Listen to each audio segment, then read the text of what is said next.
Eleanor Hall reporting. It's not long ago that people with serious mental disabilities were consigned to the social scrap heap. They were locked away in isolated, soulless institutions, out of sight, out of mind.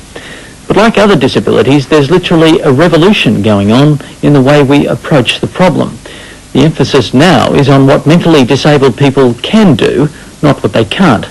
Alan Atkinson met some of those breaking through the barriers of the mind.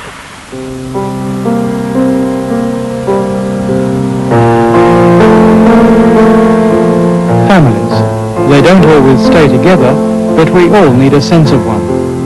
20 years ago, Jo Dickey's family was shattered. She lost her son. Labelled severely mentally handicapped, he was sent at 14 to an institution. Jo didn't have the resources to care for him at home in Canada, and society only knew one way to cater for his special needs. I had no choice. I had no options because the community couldn't support him and keep him in his community. Couldn't help us or wouldn't help us, one or the other. So we lost him. Can I ask you how that made you feel to lose your son to an institution? The blackest day of my life and the blackest 11 years of my life. Jo Dickey emerged from that darkness to travel the world with a message. She says give resources, money, advice and support to parents so they can have the choice to care for handicapped children at home. Some children may need full-time help, but Jo Dickey sees independent living as a right. See, people who are physically handicapped are demanding this. They're saying, we want to manage our own lives. And I guess even though I look at my son who's more disabled, I think to myself, he should have that. It's a right, it's a constitutional right in Canada that we can make decisions for ourselves. We fight wars to keep that decision-making power. And if we're saying, well, yes, it's okay for me, but not for this other group of people because they've been labelled, then that's not good enough. Jo Dickey's an encouragement to parents who've already embarked in Australia on a new way. While a few parents are going it alone, applying for funding independently of support systems, the system is changing too. Both government and private groups are now pushing ahead with a program of moving the severely handicapped into group homes in the community. We've come to terms with it. In fact, we're happy about it now. At first we were very reluctant, as were a lot of the parents. The Crofts family has come a long way already. Not so long ago, this old Claremont asylum on a hill outside Perth was the dumping ground for those labelled incurably mentally handicapped. When the Crofts sought advice on how best to care for their firstborn Lisa, they were told to pack her off, aged just 5 and profoundly handicapped, to Claremont. They were told, sign her over to the state and forget her.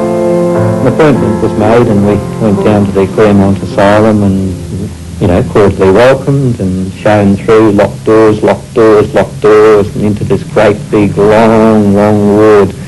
And I'll never forget seeing 4 rows of little iron cots and they were all females, weren't they? All females in that ward, and the better ones fed the worse ones. The Crofts decided against Claremont and sent Lisa instead to the small and pioneering Nulsen Haven. It's been Lisa's home for 27 years, but now at 33, Lisa's going to a home of her own like this one. It's a purpose-built Homes West house with 4 residents. A Nulsen Haven project, it'll provide 24-hour care, but Lisa will have a measure of independence unthinkable a few years ago.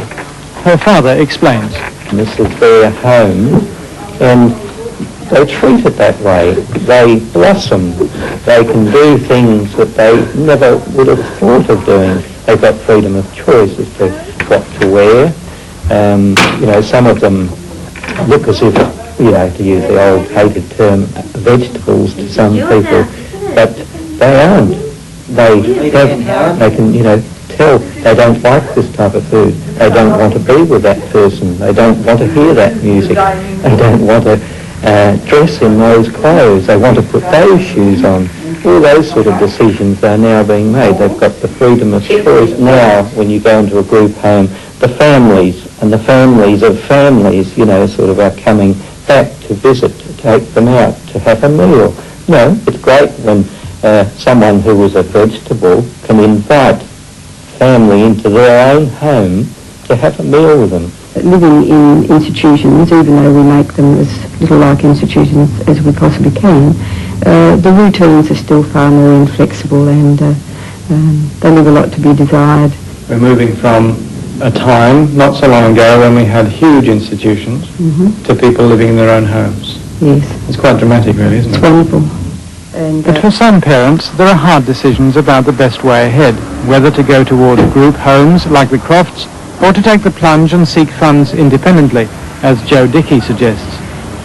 For Philippa Catchpole, there are anxieties.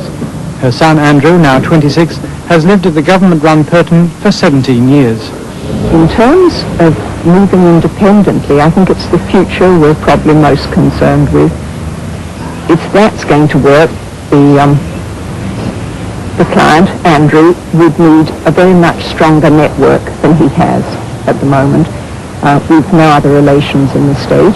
Our friends would be aging at the same rate that we are. His brother is not in West Australia. And I can't see that if we were either frail or dead, that there'd be anyone to keep an eye on Andrew. And that's a very big fear for a lot of people. I would hate to disrupt the continuity Andrew has. I mean, he's had a very big break, age 7, when he lost his family continuity. And if we could keep at least the staff with him as he moved to a house, that would be a good thing. Whether parents opt to go it alone, or like the Catchpoles and the Crofts, embrace the supported group home idea, the change in emphasis has been extraordinary. And for all parents, like Joe Dickey, the proof is in seeing a child they once lost in his or her own home. He lives with 2 other gentlemen, and he goes out to work every day, and he has friends, and they have parties and dinners, and his life is just very rich and has quality now because he's determining his own life, and makes a big difference. Security that makes him do the kinds of things he does, basically.